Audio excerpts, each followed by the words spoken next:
So I was in BuzzFeed. I was in Wow. like Maxim. Mhm. It's really awkward. It's unbearable. You can't. You would click off.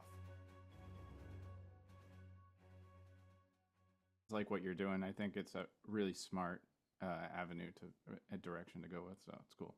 Thank you. Yeah, it's been so cool, like just interviewing people from all different industries. Like it like blows my mind how many different things are out there. Like I was talking to somebody, I was at a conference in Vegas a couple days ago, and I was asking him because the conference was like a split between entrepreneurs and like just real estate investors. And so I was asking him like, if he was an investor or if he was an entrepreneur. And he was like, "Oh, I actually do both. I have a business and then I also do real estate." So I was kind of like picking his brain. I was like, "Oh, so like what's your business?" He's like, I have like a busing business. I do transportation. And I was like, that's something I've never even thought of. And then so I was asking, I was like, so would you rather do that or real estate? Like, how do you kind of like balance both? And he's like, well, I actually just recently got an offer on that business for the mid seven figures. So I think I'm going to sell that and go into real estate. I'm like, I'm just having a casual conversation with this guy. And he's like, yeah, mid seven figures in like an industry that I've never even thought of. So like the people that you meet, it's just so cool to like hear their stories and like there's so many different kinds of opportunities out there. So, Yeah, but I love how there are different there's different kinds of people. There really is, and I don't think that anybody can't be the other one. But when you talk to these people of doing different things, the way that they talk and the way they think is eye opening. It's amazing. You don't hear that in the day to day, and you're like, I don't really care about money in general, but like the way they speak and the way they think is just on another level. And I try to soak up as much as I can of that. mhm, They're yeah, so different. It's yeah, it's interesting. like refreshing getting around people and like I feel like school has just been the best place, like at least for me, because I didn't know what school was until like February. Like whenever Alex Ramosi invested, that was when I found out what Oh, school was. mm-hmm. But now, like getting to be around people like that virtually every single day, and like getting to like talk to people in totally different industries, but like all goal oriented people, that's been like such a game changer. Because like it was like Goose's post last night about like school, but I saw your post social media like that. It's so real. It's like an entrepreneur's like heaven on school. It's just like surrounded by people that are driven and like coming up with ideas. And yeah, it's I'm so excited to be like a part of that community and see like where school is even just like a year from now. It's gonna Mm-hmm. be, I think it's gonna be huge. Yeah, it already is. If you look at Google trendings and you follow it, it's as soon well, of course, as soon as Alex Hormozy went up, but it was already on its way up. And Sam, I found it through Sam when he started like a year and a half ago. Well, he had started before that, but I found it about a year and a half ago. And I was a super fan of Sam Ovens, so I was like, "Oh, this is Sam. Whatever he does is awesome. He's just Hmm. so smart. He thinks so different than everybody else." And Yeah. him behind the wheel, behind the driver's seat, is you know it's gonna be good.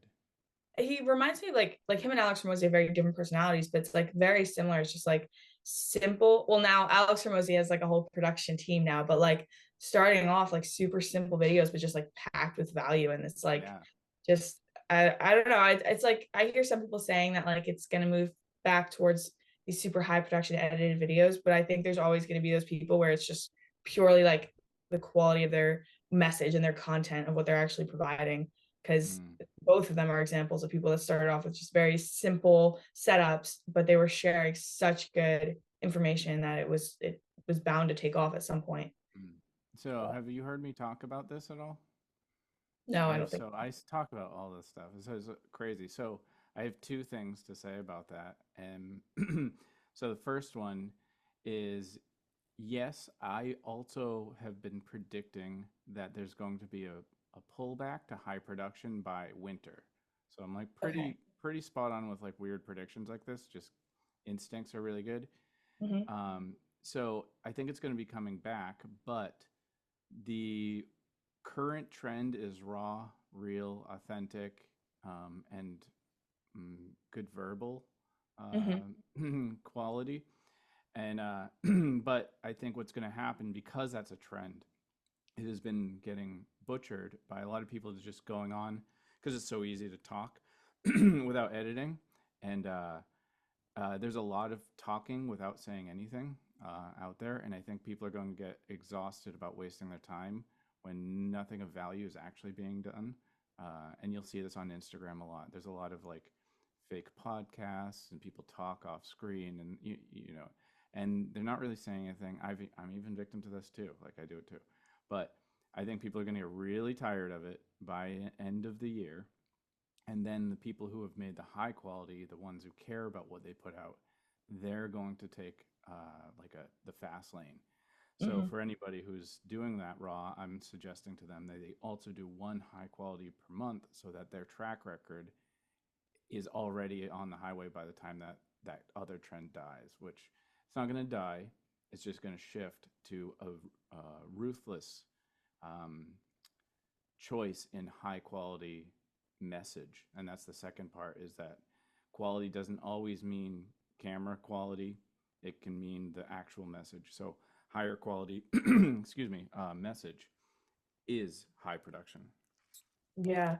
I noticed like I'm not sure if you watched the Modern Wisdom podcast with Chris Williamson, but he's been doing podcasting for years now. I don't know how many podcasts he's put out, but it's a lot, and he does that full time. But he's recently his podcasts have always been pretty like high quality, always really good value. Like he's very bright. He does a lot of podcasts with Alex Ramosi, but recently like the quality of his podcasts is insane. Like he invested in this whole podcast setup with a, I forget how big the screen is, but it's this massive like 3D screen that goes behind the people in the podcast and just has these like real time, real life like Mm. background sets Yeah, I just used to on, make and it'll those. shift throughout the podcast, like keep you engaged.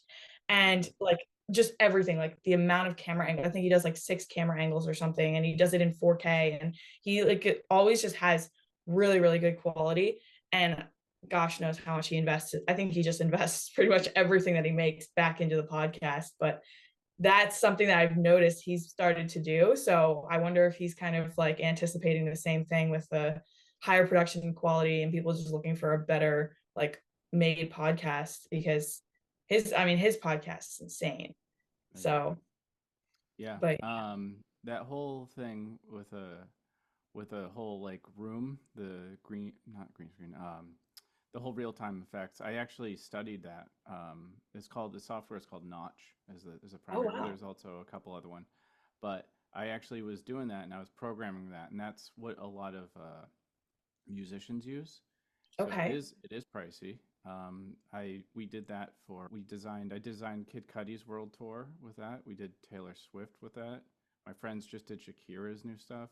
So that real time stuff is really gaining traction for the past like 6 years, and it's only getting better once Unreal Engine came out, which is like the that video game programming one. Um, but it's getting better and better as technology goes. So yeah, it's kind of like maybe going to be a new standard for something that's a performance type thing. And if you take the angle of a podcast turning into a performance, it makes total sense, and he sets himself apart big time. Yeah. Yeah, Yeah, keeps people engaged. yeah, it's interesting to think that way, and I wonder if that is something that I might want to consider in the future. Um, Yeah. yeah, interesting. Hmm. Yeah. Well, I'm gonna do an official introduction because I know we've been chatting. We'll use Yeah. all this super cool Okay. stuff. But um, yeah, I just know a few things about you. So I'm gonna let you kind of like do the Hmm. real intro on who you are. But I know you've worked with celebrities, you've worked with major brands, you have owned multiple businesses yourself, lived all over the country. I want to just hear kind of like the context as to who you are and where you started, and then just kind of like bringing us to where you are now, but sort of like start with your introduction to entrepreneurship and how you kind of got started as, being your own boss. Yeah. Okay. Okay. All right. So it's always a load question because there's simultaneous avenues that happen, you know. So we can start off where it was one singular thing where I grew up. My brother was an artist when I was like, you know, a toddler. He's 2 years older than me, and he was really good at art. And I always wanted to be like him, and I tried to copy him, but I was never good at it. I was just copying. I didn't have the originality. He was funnier and everything, so I looked up to my brother a lot. And then time went on, and I still wanted to do it, but I loved it because I thought it was so cool that he could draw dogs or whatever he was doing at the time than comic book guys. So over time, I was always invested in arts, art classes, and so on. I excelled at that stuff just because I guess you start in it, you're natural. So as time went on, I started becoming an adult, having jobs, and I didn't go to college. I did like a little bit some college, but then I did other things later on. I'll talk about that in a sec. But I was just a blue collar worker. I did construction, landscaping, a waiter, um, uh, paintball referee. I had so many jobs. There was all over the place. And then like, low voltage electrician, so on. It's just literally just all over the place. And then I met this girlfriend that had this job at a local access company, and I was like, wait, you can get money for that for doing this? And she's like, yeah, you should try. And then I bought a whole bunch of books. I just bought a whole bunch of books on like post production and editing. I was already an editor for like just in general making like films with my friends and my brother. Uh, but then I was like, oh, I'm gonna just step it up and try to get a job. So I did. I got a local access job, and I was like, wow, this is crazy. And then I had the idea to start saving up a lot of money. So I had this idea is like, well, I can't go after stuff. Opportunity is something that you just prepare for. It's not something that you create. So I was like, I'm going to try to get $10,000 savings. So if something comes up, I can pull the trigger and just go. So I worked three jobs, literally. I don't remember having much time off. And I got that 10K. And right about when I hit that 10K number, a friend of mine hooked me up with a connection in New York with Click3X was the company. And I became an apprentice there for motion graphics. And I was like, it was so weird because I remember driving there to New York to move there after all this, and I'm like crying, and I'm like, "What the heck is wrong with me?" Oh, sorry, can I not swear? No, Sorry. you're I was good. like, I was like, "What is happening?" Like, I thought this is good. This is what I want, and like, I didn't understand what was happening in my brain. And I was like, and then it turned out that it was like tears of joy, and I've never had those before ever in my life. It was so strange. It was such a pivotal moment in my mindset that I could do something, create my own destiny, future, whatever, and it was all up to me. And it was a little bit of foresight to prepare for that, and make that dream come true. And the dream was just to have like a direction that was made by me, not by circumstance, because my Mhm. circumstance was not very good at the time. So once I moved, it just grew and grew and grew. And then this another part to the story. So I was working, I was doing pretty good, and I was working at CBS Sports, and I was freelance, and so on. And then my girlfriend and I at the time we split, and I got really depressed. And then I lost all the work that I had at the time. I couldn't get any, so I basically just was extremely depressed. And I sat around. I didn't know what to do. I was like, "What happened?" Just the rug was pulled out from under me, and I sat around watching all of Star Trek, like literally. I think every episode of Star Trek, and I wasn't a Star Trek fan. I just was like, okay, it felt good. Like there's this ship hum in Star Trek that was just very relaxing and peaceful. Mhm. And I just put that on like while I was cooking or something. I was like, whatever. And at the time, since I was so depressed, I just stopped shaving. So I watched Star Treks and I didn't shave. And then I ended up with like, I don't know, maybe a 6 weeks growth of beard. And I put it on Reddit. I was like, here's a picture of me into like our beards at the time. There's only like a few hundred people in there. I was like, hey guys, what should I do with this? Should I do a goatee, mustache, sideburns, whatever? And I was like, I don't know what to do, whatever. And they're like, "What, dude? This is the best beard I ever seen." Blah blah blah. I was like, "Oh, okay." They're like, "Grow it, grow it." So I grew it, and there was a couple of my friends had beards, but I didn't know them that well. Or I guess more people I knew, not friends.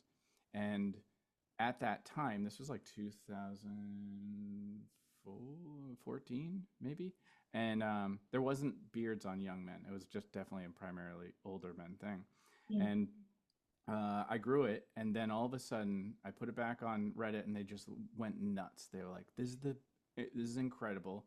then it got shared all over the place, and then I started getting articles on me. So I was in BuzzFeed, I was in Wow. like Maxim. I can't even remember. There's like literally it was a whirlwind, and I got all these followers and all this praise, and I ended up in like commercials, and I ended up in advertisement for like Jameson and stuff, and like it was just crazy. And then I started like in influencer at the time, being one of the original guys with beards at a younger. So there was a crew. If anybody knows, there's like Chris Millington, Ricky Hall, myself, Montgomery. There's all these like there's particular. It's so weird, but in the world of beards, there are like names. And at that time, I was not the biggest one. There's more handsome, taller. I'm a stocky, shorter guy. The taller model like guys, of course, were the front runners. But for a regular dude, as far as I concern myself as, it was crazy. So Hmm. I got all this following, and I was like, well, what am I going to do with this? And I was like, okay, I'll help people.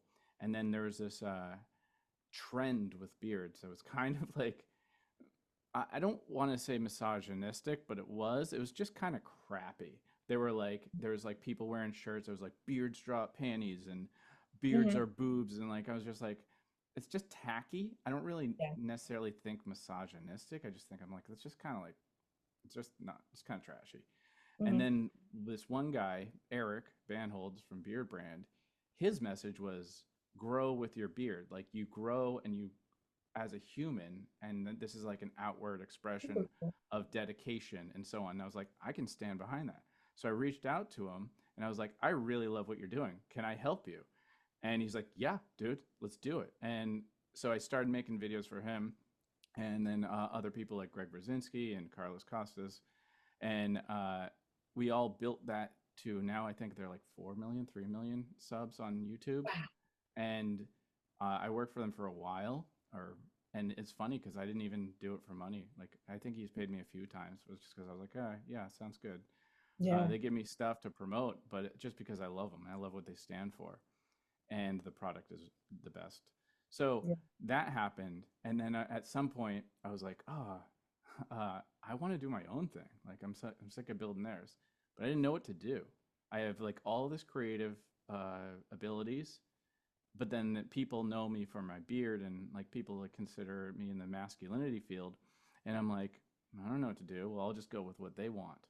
And that was the biggest mistake I've ever made, is going for what they had instead of what I really wanted to do, was nerd the hell out about editing and photos and photography, all the stuff that I really was passionate about, because I'm not passionate about style.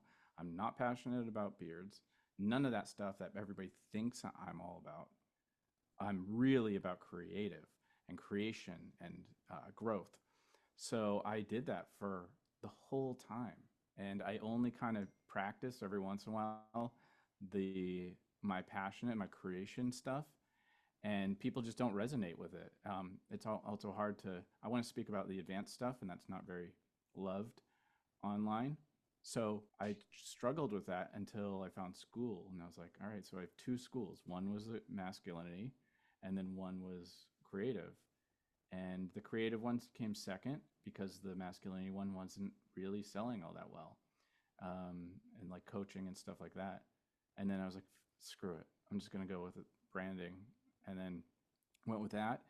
And this whole time, by the way, for the past the school time, I connected with Goose through Sorel, and she's a YouTuber, and we just hit it off. Even have the same birthday, which is crazy, and we just became like best friends. And we were helping each other do our own things, and then all of a sudden, the idea of Captivate, the offer, and Goose was in this masterclass with Ted and all this. He was like, "Dude, let's do this. Let's combine forces." And I was like, "Yeah, sounds perfect." Because what I was doing wasn't hitting the mark enough, and he and I collaborate so well, and it was stupid that we were doing things separately when we could go faster together.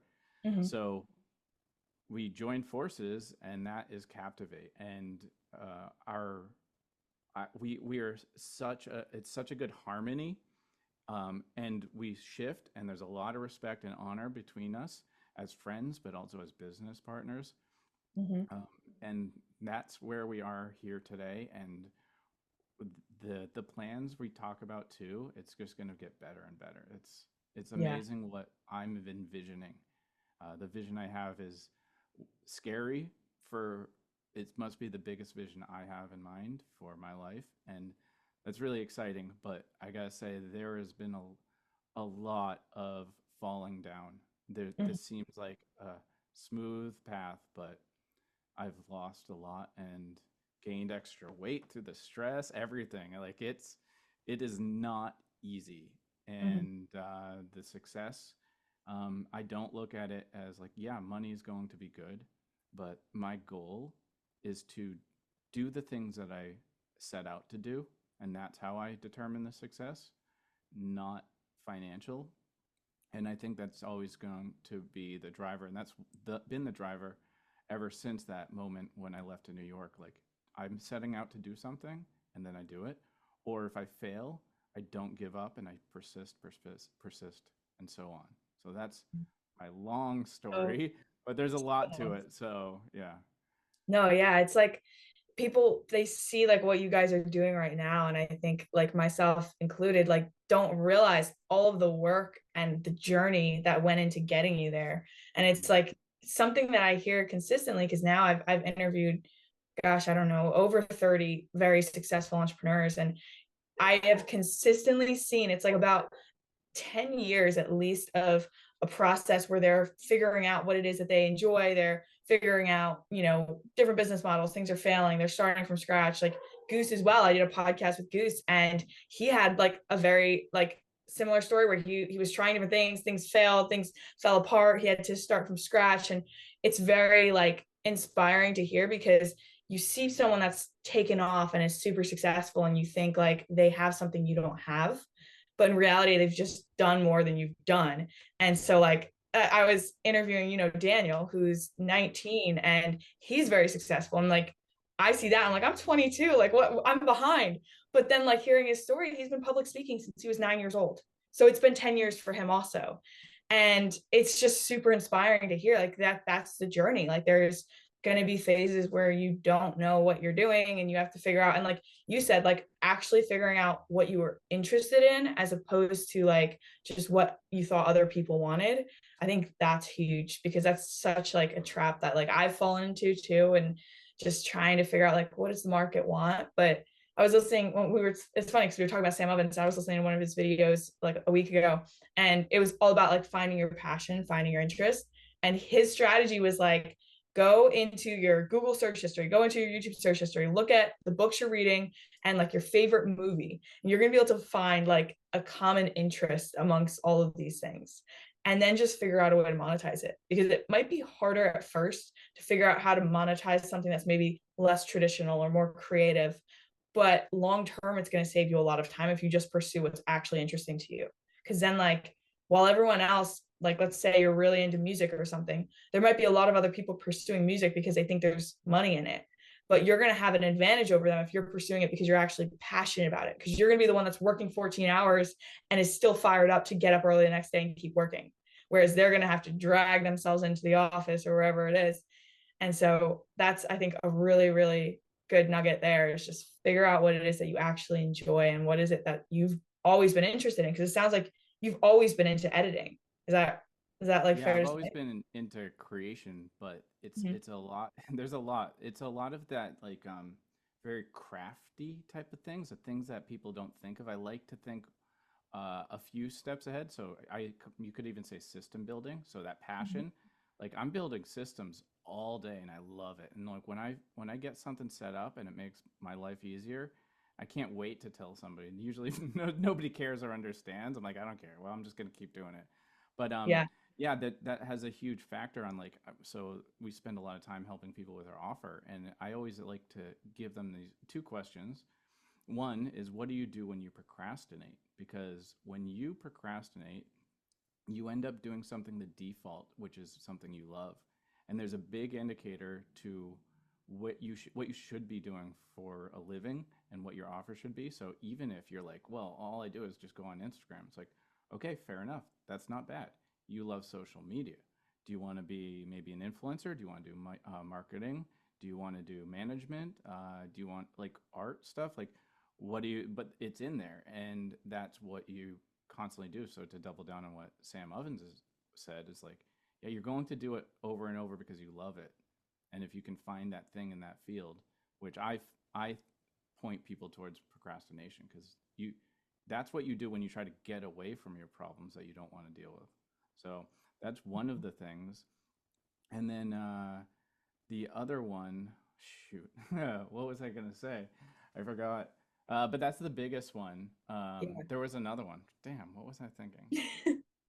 I hate when Uh, that happens. yeah, I know, and it was like a Yeah, really powerful thing that's like really helpful. it'll come Oh to well, you. yeah, it'll come. But But yeah, there's yeah, that, something for everyone. yeah, Yeah, yeah, I was thinking about it the other day. I know of this girl and she loves shopping. She's really into fashion. And what she does now is she like creates these bundles for people that like want to kind of revamp their style or their wardrobe.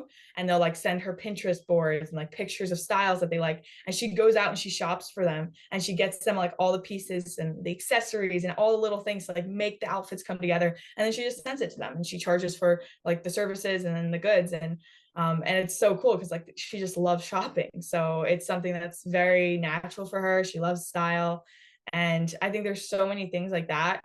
And I used to have like this opposite view that like if you pursue your passion you're going to wind up hating it, but I think that's only the case if maybe it's like a job and you're kind of being forced to work in the realm that you don't actually enjoy. Because if you're actually doing something you're passionate about, it's not going to feel like work. Like it's, as long as you figure out how to properly monetize it and you're not like struggling to make rent, you're getting to live your dream every day. So that's, I think that's like super exciting for a lot of like young people to hear, is that like there are ways to monetize whatever it is that you're passionate about. Like you said, even Instagram, like you can become an influencer, you can become a marketer, you can, you can design people's thumbnails or something. Like there's so many different things you can do within that market too. But I'm curious, like when you were starting off and you were working like landscaping, working jobs with your yeah. hands, did you have like creative outlets or were you like just totally focused on work? Yeah, I mean, I suppose it was just make videos, like home movies with my friends. It was just all like, immature humor. But they were great. They're since hidden and unlisted and private at this point, but they were just for us, like just kind of like just messing around. And before that, of course, I did some drawing or like something like that. Nothing particular. I was always really unhappy with my creative, so like I burnt everything one day, and I don't mind that. It was good to kind of like wash it away and then change over to kind of more like photography. I guess I picked up photography at the time. Now that I'm thinking about it, I remember taking dumb pictures of bees and a flower in my front yard with like some crappy Canon, and it was awesome. But that was really the creative outlet, photography. Forgot all about that. Yeah. Yeah. So when you're like working those jobs and you're doing things like construction and stuff, did you see yourself going into a more creative job at some point, or was that like a later realization? Yeah, it didn't happen until I said that moment that I met that person that was working at the local Mhm. access. I was like, wait, you can make actual money? This isn't a volunteer. And then, of course, you don't think about it, but I'm like, well, I want to work on movies. And then I check and, like, yeah, there's a lot of people in movies or commercials and music videos and stuff. Yeah. So that was the kind of thing I was like, wait, you can do this? Like, actually do it? It's not just like, just circumstantially somebody's like, you're awesome and you're famous now and you work here. It was Mhm. something like a job and Yeah. or career, actually, I would say. So that was cool. And also, like I said, I wasn't a school person. I was very much like, I don't know what I want to do, blah blah blah. Not even creative, just I didn't know what to do with my life, so I just went to some school for psychology and stuff like that. um, uh, I went to other also like extracurricular, like, so I also became a massage therapist. I did EMT stuff for a bit. Like I was just kind of like searching, Mhm. um, but that the career path versus job path didn't exist for me as a person who didn't go to college.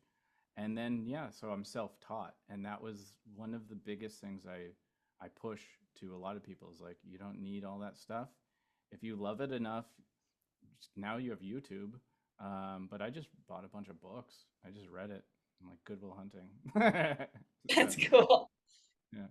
Yeah. Wow. So what do you feel like at like now in this generation, do you feel like college is even required? Like if it, I mean, you didn't go to Depends on the. college. I think like something like lawyers, that makes Yeah. sense, and like these very traditional, still stuffy careers. I believe that that is definitely valid, and there's also like certain um, branches of things. So even if like in marketing, like yeah, I work in marketing, but that doesn't mean that there isn't like administrative marketing director, blah blah blah. Right. That could probably be really good for somebody who had a degree. Like that would Mhm. be a high paying one. So I think it really depends on that stuff. But for creative, no, Yeah. I unless you're have doing art sales or something like that. But yeah, Right. Yeah, I mean, I think there's value to it, but majority of the time, everything you learn in college can be learned in just actual practical like experience. So it like there's sometimes that there's careers where you need it, like obviously doctor, lawyer. I think the majority of careers now, I think there's like a statistic that 60% or something of all jobs are no longer requiring a degree. And I just think it's like so interesting now. There's actually a program for, because I was looking at being a lawyer at one point. There's like a program where you can just become an intern and work underneath a lawyer for like 4 years and like just take the bar test and pass. So it's like really interesting now how like things have started to shift and people are looking more for like that real world experience, which is good too, because like you're a great example of someone who like you had to get different experiences before you really figured out what it was that you wanted to do. And I think a lot of kids go to college and then they're in a box because they feel like I just spent 100 grand on this degree or whatever. Now I have to pursue this. And so it's like, it's kind of like, it can be a trap, but if you know what you want to do, then it can be good. Um, but okay. So now moving on to like where you started to really like, you started to build out on the creative side, you started to work with like high net worth individuals. And how are you like making these connections and building this network to be working with like big brands and celebrities and all of that? yeah. So well, I took the harder route, whatever, which is I just built up from a really low thing. So apprentice to say when I got my first $100 for the day, I was like, holy smokes, I got paid $100 for doing something I love. Up to 1,000 a day, up to 10,000 for a weekend, so on. So these this slow growth is my method, and the way that I do it is very particular because I don't ever try to get anything from anyone. I just I just show up and be like, I love this. I want to help out. I love what you're doing, and I only aim for things that I would do for free, unless Mm-hmm. of course I want to buy something or something like that. So uh, it's been very much like just making friends and just being a good dude. This is kind of like my preach this all the time. I'm just a I'm just a good person, I believe, and I keep very honorable ways about myself as far as like even like little things like if a photographer shot me for a photo back in the day, always tag them, hype them up, spit their name across everything. And that is to me a better way to be because they took their time to just hook me up. Of course, I want to hook them up and just be a good, honorable person. And then just being a nice person, like, and just being having tact about you. And Mm-hmm. people don't see that often, surprisingly. Everybody's pretty selfish. And then when somebody comes around that's just like wants the best for them, like a best friend, then that stands out and it also feels better day to day. Yeah. So that's been my method of networking. And you'd be shocked. Just even just like, I mean, imagine you work with somebody and somebody shoots you an email and they're like, "Hey, just wanted to shoot you an extra email. It was really awesome to work with you." You'd be like, "What a Mm-hmm. solid person." You know? Yeah. And that stuff goes really far and it builds. It's a relationship, not just a connection. And that's kind of what I build. So Yeah, I had a mentor that like told me something very similar when I was 19, and it's like the simplest advice that most people never take. It's just like be a good person, like yeah. just put other people first. There's this quote. I was when I was at this conference in Vegas, this one of the people on their slides, they had a quote. I don't want to butcher it, but I think it was like being selfless is not thinking less of yourself, it's thinking of yourself less. So it's Mm. just about putting other people first, and like that good karma has such like an exponential effect like down the line when you really invest into relationships, and you have such a more fulfilling life too.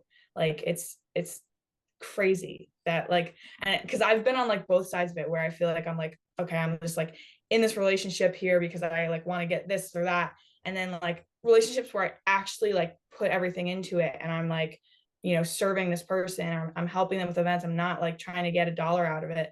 It's so much more fulfilling, and it's usually way more profitable also. So it's just a better way to live in general. But I love that like you talked about that, because like you're at such a level now that like that holds a lot more credibility than when I say it. So like seriously, I hope people take and apply that, because that is really powerful. Yeah, and I gotta say, I'm not gonna be name dropping at this moment, and that's kind of one of the things is I am friends with so many mm, big people that I'm like, how am I friends with this person?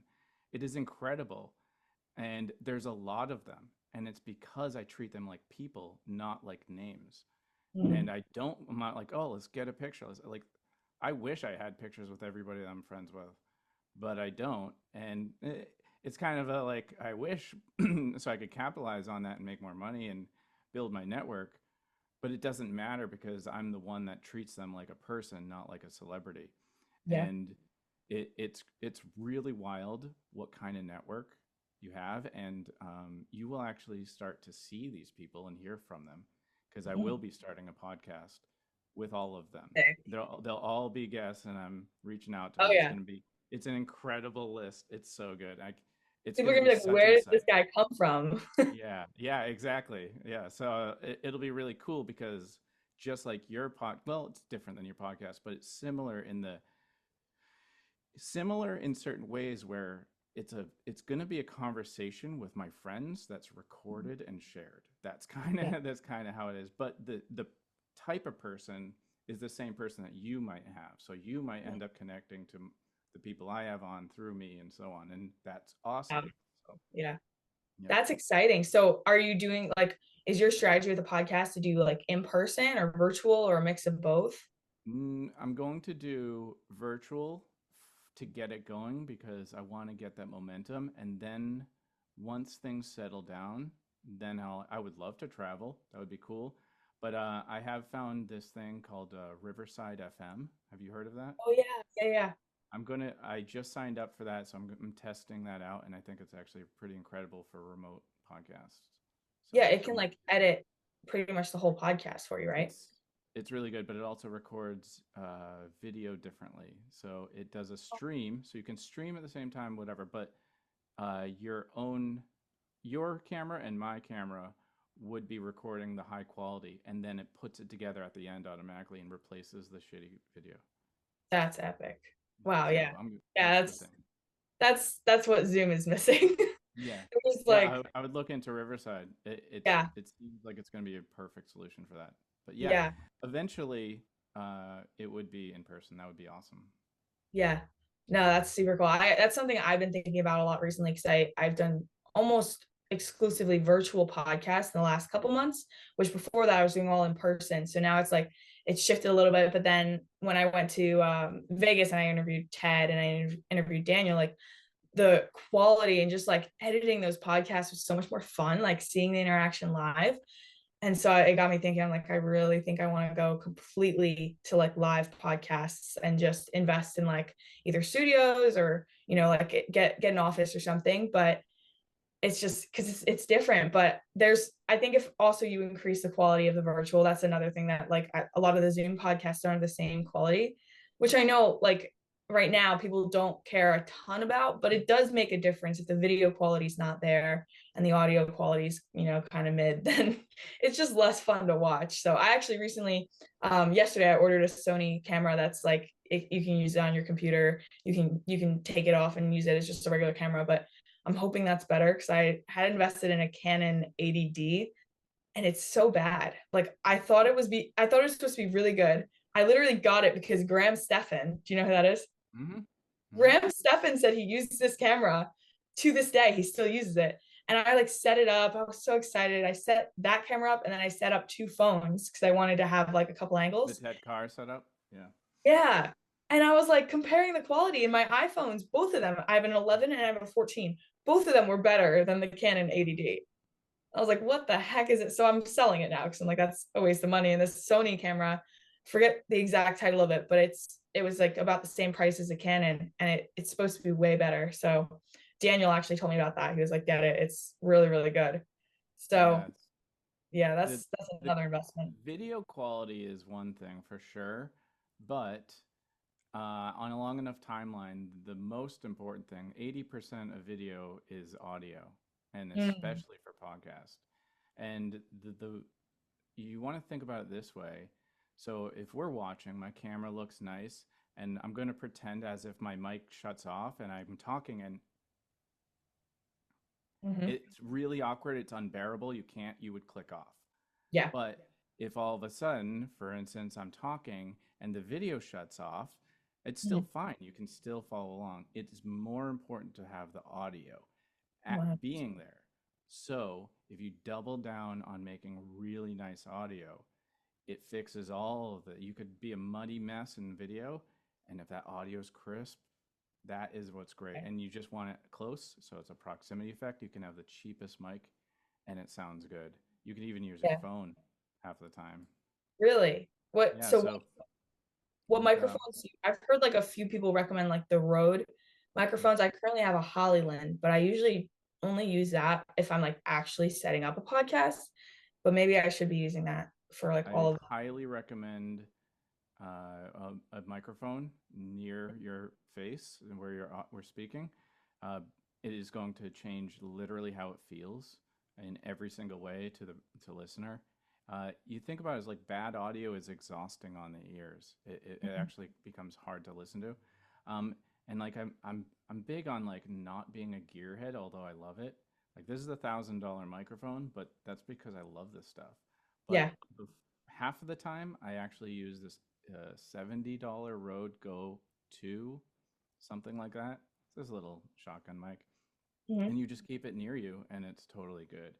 And that's USB or goes on the camera. There's so many options. I really don't think you need to spend that much. Like I said, it was a $70 mic. Yeah. It's it's Yeah, the fine. Hollyland ones I got, I think I spent like 120 or something on them. They're Bluetooth, but they're so good. I got them originally just to do like short form content, just like if I did a quick interview or if I was making content myself. But they wound up being so good that I like use them for podcasts because I do have like a microphone that I have used, but it was one microphone and I didn't get another one. And I was like, oh, this is kind of like awkward sharing a microphone. Mhm. So I started using those because it's just so much more convenient. And they're actually really good. Like I'm surprised how good quality you can get with like Bluetooth microphones. It's actually like I think it's become a new thing. I don't think it was even like a few years ago was as good of quality as it is now, but they have them. They're so small. You can like clip it onto your shirt, and it's definitely it's worth the investment. Absolutely. So yeah, I highly recommend for podcasts. The most important gear above anything else is good audio. Anything that gets good audio wins Yeah, hands down. It'll change yeah. the Okay. whole Nope. feel and Note taken. professionality big time. Yeah, yeah.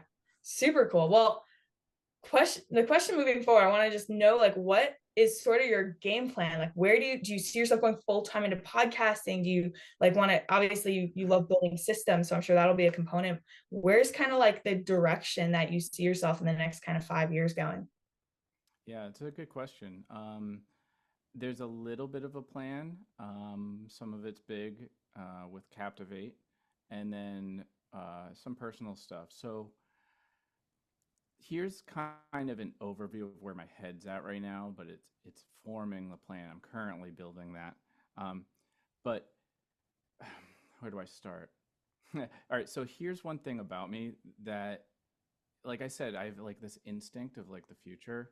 I swear, like people, I tell people stuff all the time, like, and they don't listen. And then 6 months later, they're like, "Oh yeah, I guess so." I'm like, "Yeah, I know." So it's always the same case. And I don't say these things unless I really truly believe that I'm right. And what I believe is Instagram, X, all of the, like, I don't know, Facebook, if people use that still, TikTok, these mediums have become such trash as far as my opinion goes. Of course, they're great for many people and everything, but they're trash for a creator. Like, Mhm. it is such a struggle. It is so annoying, so difficult. It's so congested and overwhelmed. I'm not saying it's like you can't do stuff, but it's way harder than it was, say, 8 years ago. Way harder, Mhm. and it's almost not worth it. And the game changes, and like there's all this fake advice. I've even given out fake advice that I thought was true, and then turns out it wasn't, or 2 months later it was irrelevant. It is way too difficult. So I'm abandoning all of that. I'm just going nope. And even YouTube with Beard Brand, I actually cut that. No, can't say anything about that. But YouTube, people are dropping off. The revenue's not there. It's just becoming more and more difficult on YouTube. And I'm seeing everything that I used to love in all the social media just going into the toilet. So that that was like, I was like, okay, well, now what? And I had a podcast before, and that's where I was like, I think I'm going to do a podcast. Wait, that's the only, wait, yeah. And I was thinking about it, and like, my all the gears are spinning. I'm like, the only thing I actually consume that I enjoy is audiobooks and podcasts. That's it. I barely even listen to music now. I work out to audiobooks or podcasts. I Mhm. I run, I go for walks. I don't do and I'm like, when I'm on Instagram it's like, "Oh, this is painful. This is so tough." And I see people do it, and I mean, I'm really tired of it, so I'm like kind of over it. But like even posting stories, which was easy and efficient, it's just, it gets to me. I feel like it pulls me out of my life. I like to be in my life or not. And podcast is so compartmentalized. And it's, I feel that the shift is happening where podcast is the new frontier for creators right now because it's nobody's doing it. I mean, yes, there's a lot, but nobody, they say something like 80-90% of podcasts don't get, people don't make more than 20 episodes or something like that. Like some Yeah, ridiculous it should be number. like the 1% or something to make more Yeah. than 20. So all you got to do is just do it. And what I found when I was doing it before, I think I had like 24 episodes, right? Or maybe even 20, is that I would get distracted and pulled away by YouTube and Instagram and things that I thought were beautiful.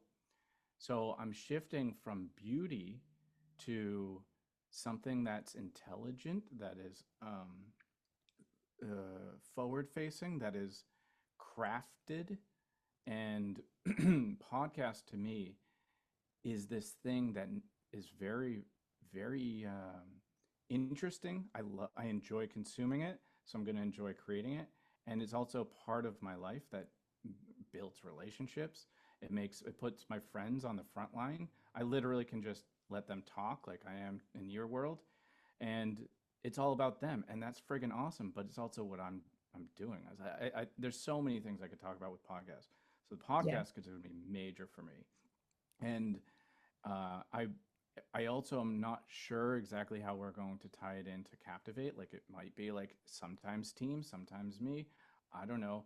But if Goose still likes Instagram, then that's kind of Goose territory. I'm Mhm. dropping all of that and I'm going Mhm. podcast.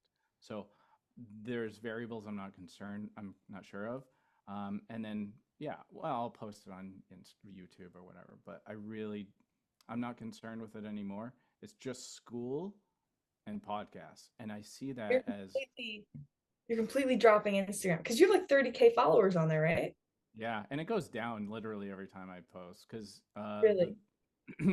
yeah, the people that follow me aren't the correct audience anymore. So it's Gotcha. a painful thing. Literally every time I post, I lose like 100 follows, Hmm. but they're the wrong followers. So, and Right. that hurts all the engagement, when the wrong followers follow you and they don't like. So you try to actually get rid of them if you can. So that's when you got to go more bold, and that's a super goose thing, like stand out, because people need to make a decision, and if you're in the middle, they don't know what to do with you, then nobody knows what to do with you. You don't do anything. So Yeah. you got to be polarizing, and that's just the way it is. So Yeah. So you just don't want any part in that social media world anymore. Not for a while. I think it's just like I have so much I can say. I can talk for hours on this. I'm biting my tongue so that it doesn't stay on the topic too long, but I really truly believe there's going to be a lot of people catching on to the way that I'm thinking, which is, you know what, that's not worth my time anymore. I Mhm. just don't feel like it's worth it. And as a creator, it feels too much like a chore and a job. So I asked the Tim Ferriss thing is what would it look like if I was happy and still putting things out there? And the only thing that points to those answers is podcast and school. And everything else is just extra and just it's like just a That's like spice. so exciting though. Like I love this topic because like Mm. if you can be a creator and not have to post like short form content or just get to like maybe chop up like your episodes, but all you really are putting your energy in is to like talking to other people because that's like so entertaining. Like this conversation, like you're the opportunity to just be able to have a conversation, you get to learn from someone, you get to, engage with someone else is so much more fun. It doesn't feel like work. Whereas like if you're constantly trying to pump out like short form content and come up with new reels and make sure everything's gonna hit the current trends and then it doesn't perform and it's like that's a lot more Exactly. frustrating than if you're just enjoying conversations and recording them like you said. That's sustainable. And it's funny because I was listening to a guy, Neil Patel, who was at the conference, and he's got a couple million followers on YouTube, I think, but he's done a lot of like research into like the different social platforms, and he had two things that he thinks are being overlooked right now, and they're blogs and podcasts. Mm. And he had a statistic, I forget what the exact number was, but he was like talking about how websites with blogs perform like I think 75% better or something. And then he mentioned there's like for every 7 people, I think there's one blog, but for podcasts, it's like one podcast for every 1,200 plus people. He's like that market is so like untapped. There's so much room. Like every entrepreneur should be looking into podcasting because it's like it's yeah, it's exactly like what you said. Like you can listen to a podcast doing anything. You can be working out. You can be like driving your car. You can be doing anything. So there's Mm. so much more time to consume that kind of content versus Instagram. And it's so much easier for the creator. So it's a win-win. Yeah, So and that's super in exciting. addition, there was some statistic about something that the people, well, there's two, one about how long they listen and then the type of person. So I got to start doing that because I forgot that earlier. The second thing I was going to say, I'll say them both at the front. So the first thing was people, there was some statistic about how people that listen to podcasts consume the whole thing versus uh, YouTube. People watch a YouTube video, they dip out at like 30% through the video. But Mhm. podcast listeners listen to like usually on average like the whole thing. Um, so that's really good for retention, engagement, and actually delivering the message that you really want them to know. And then they say there's a different intelligence like rating of a person. Like a person who listens to podcast is not the same person who consumes Instagram. It is a Mhm. totally different person, different audience. And they are definitely more of an action taker. They're definitely a more elevated thinking, smarter, intelligent person. Um, I probably just ruined the intelligence thing by saying smarter, intelligent person, but But uh, yeah. So like the yeah, person, the quality is just there in the audience. The tough part is it's invisible, and yeah, that's hard on the creator. But if you do this and the actual podcast is the thing that is the goal, then I think it's a little bit easier to deal with, but definitely harder to not see like little comments and hearts and all that stuff that the serotonin drip loves so much. It's not there, and that's why I think most people quit because it's just like, wow, that was a lot of work, even though I loved it. And then you put it out, and it's the end of story. You don't know. You just see a yeah, couple numbers. So, yeah, uh, but yeah, that guy Neil Patel, he's really good. He's a marketing agent, right? yeah, And he he's really good, and I think I agree. I think it's so untapped. It's so powerful. I nerd out about it in my head all the time. I'm like, oh man, this and this, and I could talk about that. And you know what? There's enough time to actually go in and start with a basic and really teach them the advanced thing that it took me years that I get super nerdy about. Like Mhm. that podcast is right up my alley at this point in my life. And I think in the way the world is, I think people are truly exhausted with social media. They're just so Yeah.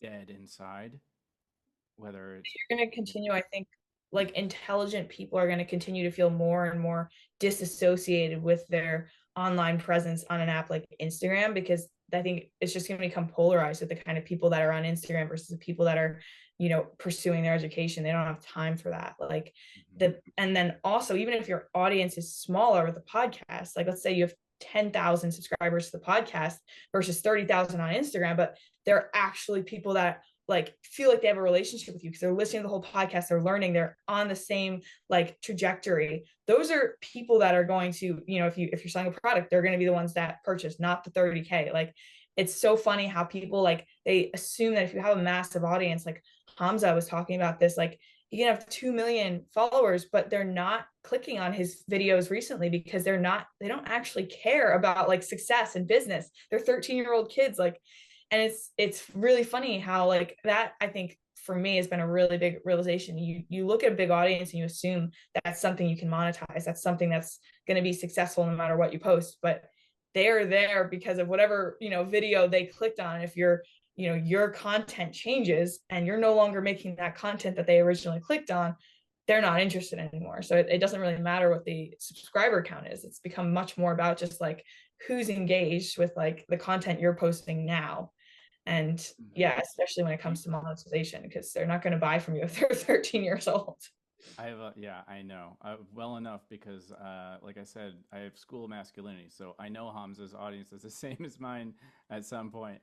I remembered the other thing, by the way, it was branding, and I'll talk about that in a second. But before, I had to ask you, do you know who Pat Flynn is? That name sounds familiar, but I don't. Oh, so he's a great podcaster, and he talks about the idea that I'm sure you've heard of, the Thousand True Fans. Have you heard Yeah. of that? Yeah. Mhm. He talks about it. It's almost like his now because how well he puts it. Because he does a money podcast, is very accessible as a creator. He's the guy who invented one of those like switch pod things for cameras. He's Oh, wow. awesome. He's awesome, dude. Um, Look him up. You'd like him. Be like, oh, this guy's on the level. He's not just some random podcaster. He's cool. Yeah. So he talks a lot about that, and I, he was the first person to put that idea. It's like, wait, you just need a real person to follow you.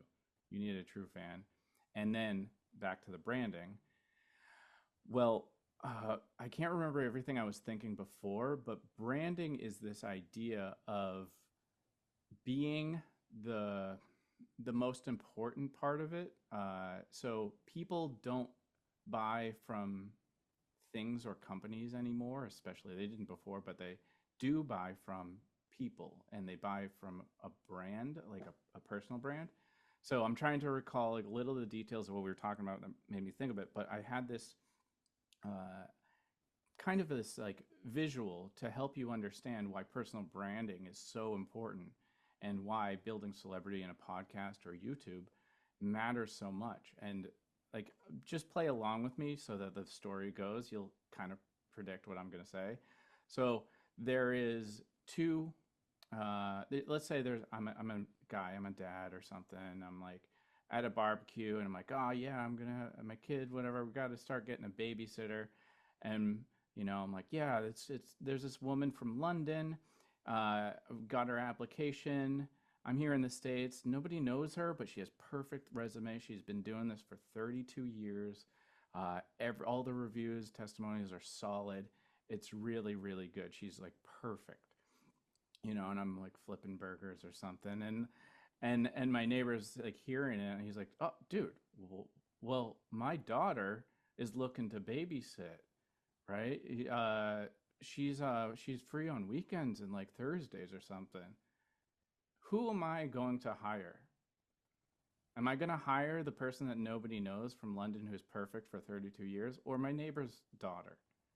Neighbor's daughter. It's the person I know. It's the daughter. Almost always, 90% of people we buy from the people we know. And Mhm. that's what a personal brand does. They make it, you become the friend in their head, and not that woman from London. And when we were talking about something along those lines, that was what I was thinking. And it's why good quality content and podcasts and YouTubes matter, because uh, nothing builds celebrity like those two formats. You don't Mhm. become a celebrity on Instagram anymore. It's just not there anymore. Yeah, it's like a 60-second clip of you, and nobody can get to know who you actually are in Nobody that. cares. Yeah. Yeah. Yeah, it's Yeah. just it's pure. I think for the most part, there's exceptions, but for the most part, TikTok and Instagram is just entertainment. Whereas YouTube, school, like podcasts, there's a lot more like whether it's educational or there's certainly like entertainment, but a lot of it's also just like the personality of the person. Like you just enjoy listening to the way they talk, the way they articulate themselves. And so you're actually getting to know them and like you feel like you have a relationship with someone after you listen to a podcast for an hour. Whereas you watch a 60-second clip on Instagram, that just blends in with all the other clips you just watched. So Yeah. that's, yeah, I love that. Like, that's the direction that you're going in because I mean, I'm on Instagram, like I post every day on Instagram. Hmm. I don't hate it. Like I enjoy some of the, I've recently found content that I actually enjoy making, which is more of like just like business ideas and like just talking. Whereas like I used to like try and edit and like basically just make these super generic like motivational videos, which just suck because they're so like you see like 1,000 of those and nobody cares. And so it's been more fun since like I've been making it more my own style, but it is so much. It's not even the same thing as like podcasting. Like in my brain, when I'm making my schedule of things I have to do in a day, I Hmm. write down like, make 3 pieces of content, edit this, edit that, do this. If I have a podcast in the day, I never write that down because like in my mind, it's not even work. Like it's just like I get to do this, and then like these are all the other things I have to get done. So it's Yeah. like such it's so far away from like all the other things that I do that the fact that you said that is like making me super excited. Cause like if I just went all in on podcasts, put everything into that, there's such a bigger opportunity there, and it's like long term. It's a long game. Yeah. So And like you pointed out, that guy Chris Williams, or I forget, I yeah, don't know Chris his Lynn. name. I remember following him on Instagram for a while. He posted way too much. I unfollowed, but he just posted podcast clips. That was his whole Instagram. And Mhm, if you had somebody working for you to cut that up, like Ted does, like mhm. that's perfect. Then you don't focus on it. And then so you have like stories where you're saying, here's like a business idea. Like that's just you just chilling off the cuff, like blah blah blah. And that's the kind of feel that I want to put out there. And I think that to translate where it's like this is the keyword effortless. And that's what I want Instagram to be. I don't want it to be created anymore. I want it to be. I mean, this is just me. I'm like kind of maybe burnt out at this point with a lot of creation. Effortless is and efficient, and yeah, like there's this like feel that I'm not really sure. So I had to.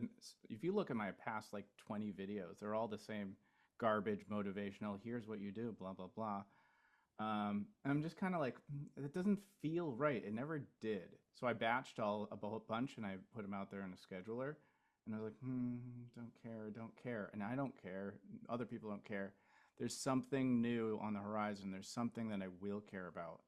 I'm Yeah. not quite sure what that is, but I do know that for podcast, I know what that is. But social media, TikTok, Twitter, I feel like we're on the cusp of some shift. I Mhm. don't know what that is. I have not seen things that I like, and that's my first indicator to say it's like not there yet.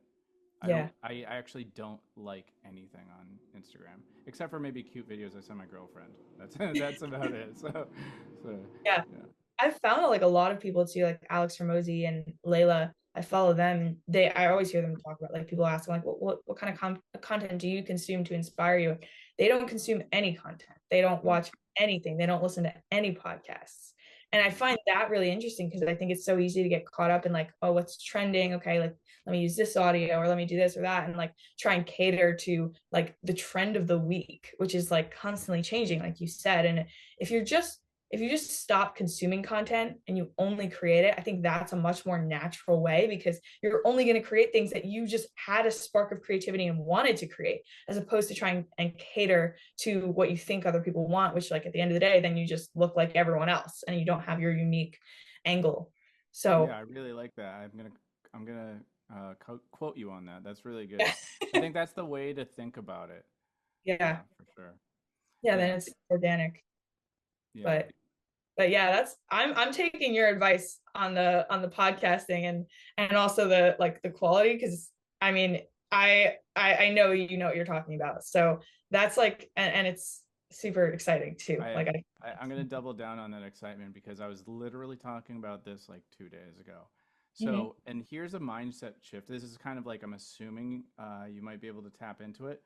But imagine how this feels. Just picture your day. You have a week or whatever, and you're going about your life and everything you're doing with business in your direction. And you go, okay, cool. I have a podcast. I'm also doing stories sometimes on Instagram, and then maybe some, I double things down. I also post to TikTok, and I have this and that, and then also I'm uploading to YouTube. It's like that is what most people feel. It's just like, okay, yeah, this is what I'm doing. I got to do this. Let me make sure I got some hashtags so it's discoverable, blah, blah, blah. Now imagine how it feels. How good is that podcast doing in that world? Hmm, pretty good. Probably going to put some effort in, some late nights. Got maybe I want to think about an editor, but I never do. I just end up doing late nights over and over. That feel. Now, take your week and go, I'm going to do a podcast. I'm going to do it really well. That podcast all of a sudden just feels full. It feels good. And you put in all that extra. You have everything perfect, quality over quantity. And it's so good that it actually is shareable and people talk about it versus you just also having it one part of your system. And then when that ball is rolling and you have it so locked down, you have copy and paste to hashtags and whatever, and you have a format and some branding, and you have the guests that are getting better because they're like, wow, like you know that guy Hot Wings, Sean Evans, the Mhm. best interviewer I've ever seen. You're that good, like you're good. You don't need any of that other stuff. Like, Yeah. and then when you are posting to Instagram, it's like being like The Rock or like I don't know, Kim Kardashian. It doesn't matter what you post; people are going to like it 100,000 times Mhm. just because you're you, and that's the Yeah. personal branding. So I look at Instagram, TikTok, X, whatever, all those things as like you already have to have the success to have the success on those. Mhm. And maybe actually that might have just been my aha moment. That's what Yeah. that might be what the future is. Shoot. Wow. This is why Okay. podcasts are great. Yeah. Yeah. Like, actually, like, come to conclusions and, like, learn new things. Like, I love this. And, like, I think that's such, like, a great note to wrap up on, because a lot of people are just getting started in business. A lot of people in my audience are just getting started in business, don't even have a personal brand that they're building yet. So that's a perfect way to start, is like actually get some clarity on what do you actually want to stand on and post about, and like where, because just trying to do what everyone else is doing is exhausting. And there's like that quote that, like, I think Alex Ramosi tweeted this, but it was basically just saying, like, you can try and be a jack of all trades, but you're never going to actually stand up against the competition if you're trying to be a jack of all trades. You're trying to do all these different platforms, you're trying to do multiple businesses and be good at all of them. You're in competition with the people that are all in on that one thing. So if you're trying to have a podcast, have a personal brand, have a business, like, that's where I'm at right now, where I'm like, whoa, this is a lot. But there's people that are just doing a podcast. That's all they do. Or they just do business. They just do copywriting. Like, those people have such an advantage. Like, if you can just figure out what it is. And I think you have to go through both. Like, you have to go through that phase of, like, trying a bunch of different things to figure out what is it that I actually love. But then when you find that, like, doubling down on that gives you an edge over everyone else in that industry, because most of them they have split focus also. Yeah. So Yeah. You just said at the end with the word I was thinking was focus.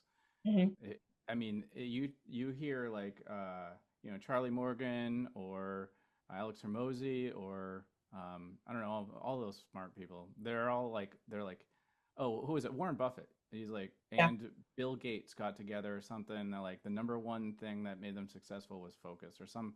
I don't remember the story, but they said the same word, like focus. And Mhm. that's something I really struggle with. And just like ADD brain, it's just like Yeah. I'm all There's over like the all the place. opportunities Yeah. out there. So if I remove it, so I love minimalism, and the reason I love minimalism is because it forces me to focus. I have Mhm. nothing to distract me, and that's the only time I get things done and then do it well. Yeah, just like you were saying, it's like I like that a lot. I think that's really key, and just focus Yeah. and not have 100 things. You Well, don't I'm know what you want to super, do, then just lock it down and just do that one thing. Yeah, I like yeah. what you're saying too. Like you are competing against the person who does it the best, or all it who is all in. Mhm. For sure, I Yeah. agree.